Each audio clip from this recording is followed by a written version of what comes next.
So I've just finished editing this week's video and then I'm hitting the road. I'm heading up to Blackburn where I'm going to get the legs fitted on this. I know we've had the airbags now since last November and they've been working just fine, but we're also going to get the levelling legs fitted and I'll let you know more about that. Bit of a mess in here. We have been filming and I'm going solo. Leaving Lindsay and the boys here, it's just me for the next few days in the motorhome, which always feels a little weird. So my appointment is not until the morning, but it's a 3.5 hour drive up there. So I'm going to drive up there this afternoon, hopefully before rush hour hits. Park up at night and then I'm there for 8 o'clock in the morning when they get in. And apparently it's a 2-day job to fit the legs on this. So I'll sleep in the van tonight, but tomorrow night I've got a hotel booked. So Lynn's does make an amazing shawarma and that's what we had last night. So she's sending me off with the makings of shawarma, so that'll be my dinner tonight.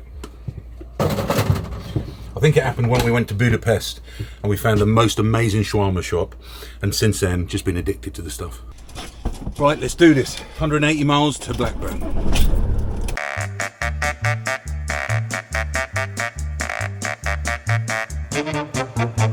I've pulled over for a break. The weather is terrible out there. It's been absolutely gunning it down with rain. And the drivers are awful. You know them drivers that hog the third lane and you... Let's just do my head in. Anyway, I've pulled into Keel Services where I take a little bit of a break. I don't have much. I think I've got an hour and a half left to get there, but I think I'll sit and have a chill, wait for that rain to ease up before I get back on the road. I really fancy something sweet, but we ain't got nothing sweet in the cupboards. We've got plenty of rice and couscous, I can't stand that. We've got noodles and hot noodles and nothing sweet in the cupboards whatsoever.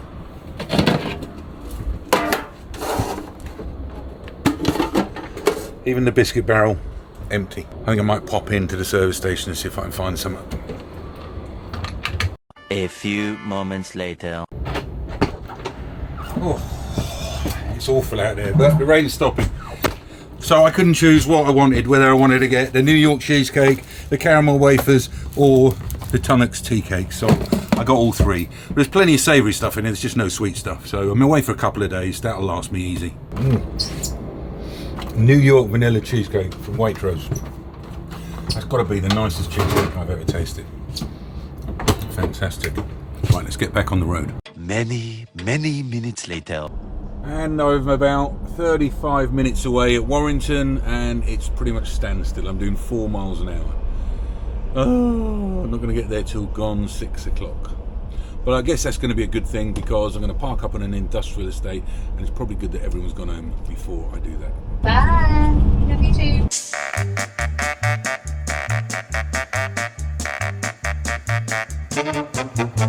Right, we are here.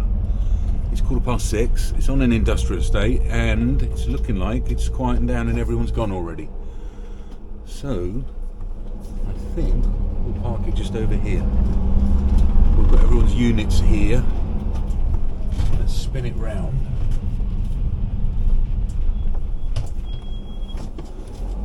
I don't want to be out of everyone's way in the morning. I don't want everyone coming in early in the morning and having the van in the way. So I think right here would probably be best. What do you think, Darren? Is this an urban park up suitable for you? I'm pretty sure it would be. There, that'll do. Right, let's level it up on the bags and get some dinner. But before I have my dinner, let's get the telly box on. Because I saw earlier Colin and Samir have just done a big 2-hour video with Mr. Beast, and that's just the kind of thing I love watching. Not Lindsay though. She said you can watch that while you're up there tonight. So I've been looking forward to this. If you don't know who Colin and Samir are, they make videos about creators and about the about YouTube and about the economy and stuff like that. So if that's your kind of thing, definitely check them out. One of my favourite channels. There we go. And right up there in my recommended. An unfiltered conversation with Mr. Beast. 368,000 views 19 hours ago. Tears came down my cheeks. I was like, and it's over 2 hours long. Do you have aspirations of getting married? And there we go. Shawarma and salad in a little wrap. But this does remind me of the stealth camping video I did at the Tesco's, where I was on my own, did a bit of food in it, and I want to talk to you about that. But let me eat my wrap first. That was awesome. And paper plates, top tip for no washing up.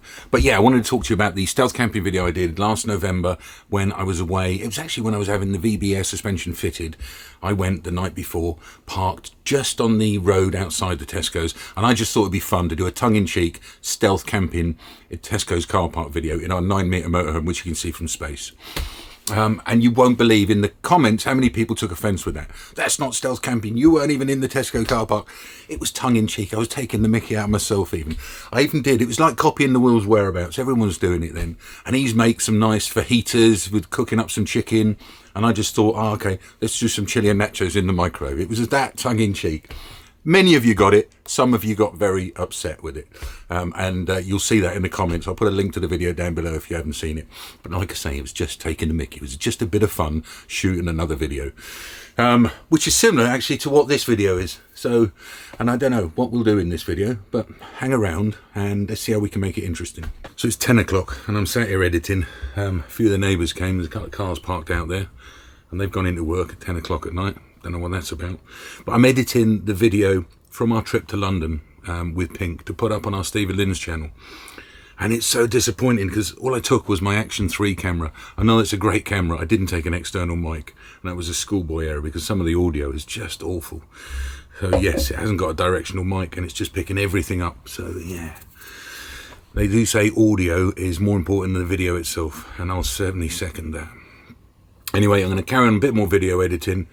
Hopefully they'll go soon and we'll get some shut-eye and we'll catch you guys in the morning. Alright, so shave done. Quick check on these batteries. So there you have it, 7:30 in the morning and it's down to 88% and it's pulling in 226 on the solar. So this thing should be topped up by lunchtime. Right, I can't stay in a van tonight, so I've got somewhere booked just up the road, a short walk up the road. But before I pack my bag, I thought I'd show you guys what I brought with me for travelling. It's like, what's in my bag? Let the techies do that. So I got the 16-inch M2 MacBook Pro. That's the Max, and it's what I do most of my editing on in Final Cut Pro. I've also brought with me my 12.9-inch iPad Pro with a keyboard. Good for just taking notes as a little bit of a backup, maybe watching some movies later. Sony Pro headphones, again for editing. It's best to edit with the headphones on. Make sure the audio is good. Unlike that one I'm doing at the moment from London. And then I got this little one which has got my DJI wireless mics, which I should have used the other day, schoolboy error. DJI Action 3 with spare batteries. That's really for B-roll, anything like that.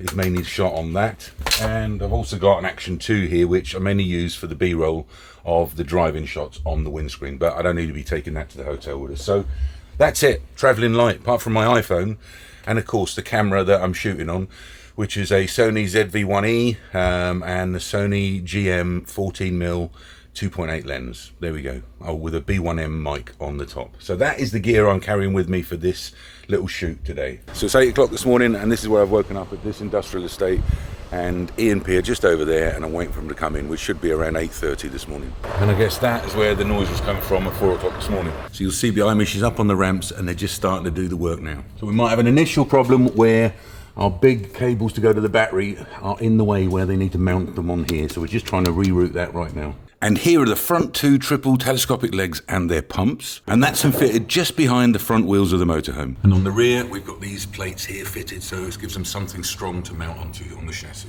And here we're drilling a few new holes in the chassis to accommodate the rear legs. Okay, rear legs are on. Again, it's a triple telescopic that comes out of there, but each one has got its own hydraulic pump. So there are 4 hydraulic pumps on this system. Right, we've done the morning fitting the legs and it looks like he's got a long way. It looks like he'd probably finish it today, but I think there's still a lot more yet to come, which is why we booked this for 2 days and I'm in a hotel tonight. But I'm spending lunchtime catching up, editing the video a little bit more and doing a bit of voiceover and what have you, so making use of my time. But I'm going to pop back in there in a minute and carry on with the install. It's exciting. And whilst I was grabbing some lunch, they've run some cables and hydraulic lines. And they fixed this electrical box underneath the chassis. They then put the cables in a protective sleeving and started to cable tie them up. It's tight up here, but they've managed to shoehorn it in and all that conduit. I then watched them fit the feet to the bottom of the legs before calling it a day and heading to the hotel where I checked in and made my way to my room.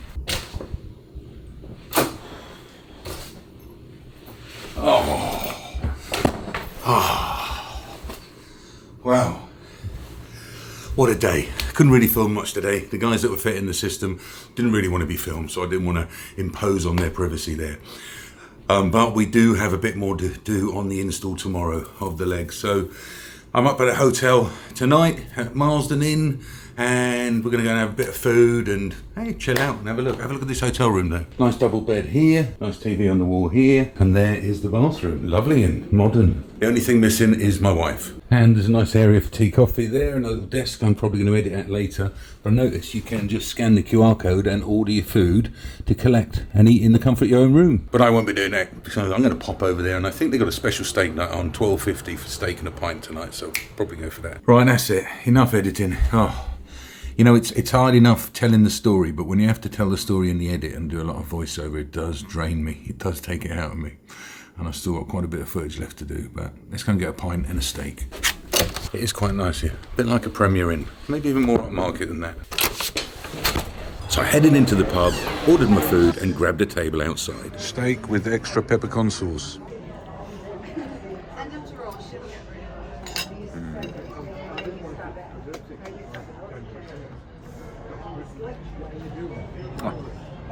Steak and a pint for $12.50. That was superb.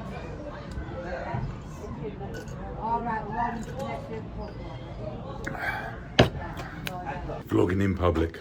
Why do I feel uncomfortable on my own vlogging in public? With Linz, I can vlog in public, no problem at all.